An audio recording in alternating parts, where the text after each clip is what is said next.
Breaking news with Vital Scoops. So I thought today I would do kind of like a news report on a bunch of the NBA topics that are trending right now that just happened. So our first news story of the day is Shaq versus Rudy Gobert. This also included Ben Simmons, which I'll mention in a second, but more so Rudy Gobert because he responded. So basically what happened was Shaq was talking about how there are players who are getting a lot of money and they are not maximizing their potential, basically is what he said. That's the nice way of saying it. You can watch what he said word for word, but that's the nice way of saying what he said.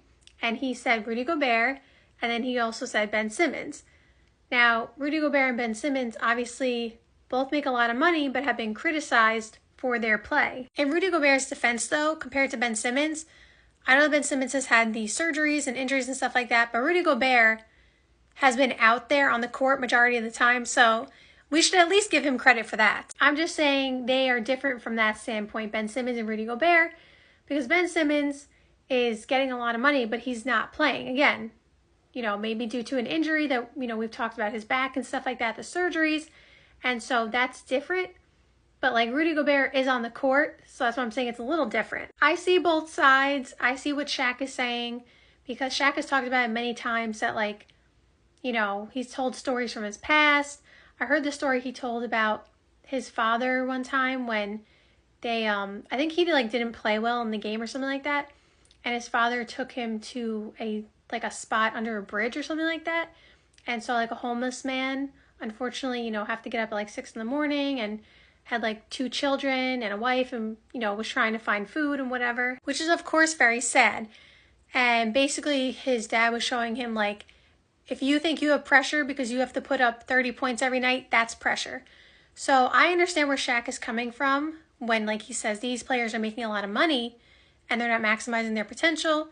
I also do understand that from Rudy Gobert's perspective as well, I'm sure he is practicing and putting in work. And I'm not saying Shaq is wrong in what he's saying. I'm not saying Shaq is right. I am not saying either way because he is entitled to give his opinion because he was an NBA player and he knows these kind of things. So I am not, again, saying he's wrong or right. I'm just saying this is what's going on and I can understand both perspectives. Because I do get, and I do think in some ways, maybe not necessarily Rudy Gobert, but there are probably players in the league who, get the big salary and aren't always giving maximum potential or maximum effort. I'm not saying that's a lot of players and I don't know which ones, but out of 500 something players, there's probably a few of them in there who are not always giving maximum effort. And so I understand Shaq's perspective on that. So that is all I'll say about the topic, but it's a back and forth between him and Rudy Gobert, and we'll see what happens next. But that's one news report. Number 2, if you watch this page, you probably saw this coming because I'm a fan of Jonathan Kuminga. Now this popped up on Bleacher Report today, so it was trending and breaking news. Jonathan Kuminga, if you couldn't tell or you didn't know, he dyed his hair and apparently his beard too, although I can't really see it in the photo, but he dyed it blonde. Do you guys like the blonde on Kuminga better, or do you like the dark brown, the color he had before, which I assume was his natural color? I actually don't hate it. Do I like the brown better, the natural color that he had? Well, I'm again assuming it's his natural color. Do I like that color better on him? Personally, yes. But I've seen people dye their hair, blonde, and it looked funny, to say it nicely. This doesn't look so bad. And also, I'm assuming that it was freshly dyed in these photos. So you have to remember that it'll fade a bit over time. So when it does fade a bit, it won't be as harsh. But I really don't hate it. It looks pretty decent. Like I said, I've seen some blonde hair dyes and personally I don't think it looks the best on whatever person it is. Now, of course, that's my opinion and nobody should care about my opinion on their hair because it's their hair. So everyone's entitled to do what they want with their hair. As long as they like it, that's all that matters. But I don't think it's the worst. The third trending topic is Michael Malone allegedly, or the coaching staff in general, are not getting along with the front office. The article has said that this is actually unusual. Maybe I should go back and read it because I was like, is that really unusual? But I guess it is. We don't have many details because this did just happen, and obviously it's kind of like a new story. But if I am assuming that is because, like, here's what I would think. If Michael Malone and the coaching staff is on the side where they're like, we have Nikola Jokic, who's regarded as the first or second best player in the league, and we have, you know, a bunch of talented players. We have Jamal Murray, Michael Porter Jr., you know, Aaron Gordon, and we just won the championship last year. After winning the championship, we let go of two of the most important players on our team, Jeff Green and Bruce Brown. And now this year, we lost KCP, our best perimeter defender, and one of the best players on our team.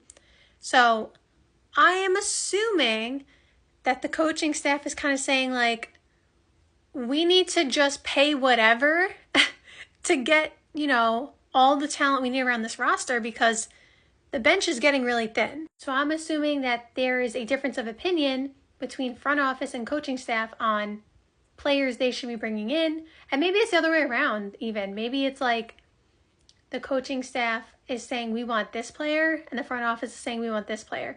I'm just assuming that the coaching staff are the ones saying, like, we need to spend more money and pay XYZ player only because they aren't in charge of paying players, the front office is.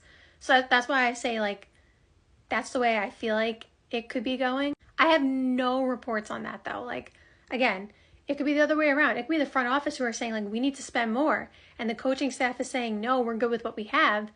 And they obviously didn't win again. And if they don't win again this year with the roster they have, then the front office is going to be like, we told you we should have paid somebody else. Again, it could be either way. I'm just assuming that is the topic, that is the issue. Like, how much they should be paying or, like, which players they should be bringing in and those kind of things, just because they are trying to contend for a championship. And the last news story is Brandon Ingram. If you watch this page, you know I did a video over a month ago on the Brandon Ingram story when it was first starting to pick up some steam. Because it's been trending for a little while about Brandon Ingram potentially being traded. Well, now there was a report that he missed the little voluntary, like, mini training camp thing. Or rather, I guess because training camp didn't start yet, it was just some voluntary workouts. So it wasn't required, but him not showing up is definitely not a good sign. I think it's clear that Brandon Ingram's days as a Pelican are coming to an end. It's just a matter of when that will be and who he's going to be traded for. There is obviously a chance that they could, you know, fix the issue and he stays there, but, like, I just feel like it's not going in that direction. I feel like it's becoming pretty clear that he's going to be somewhere else. And now it's just a matter of, like I said, where is he going? Who's he going to be traded for?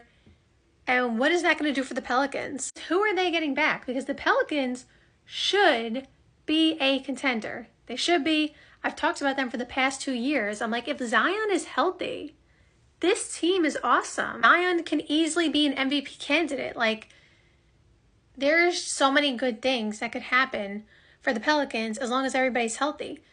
So Brandon Ingram, while it seems like the market is not as big as maybe some people thought it was, Brandon Ingram is obviously a good player still. So I don't expect them to not be able to trade him. Like, he's not untradeable. I guess we'll see what happens, but these are the breaking stories of the day. Hope you enjoy.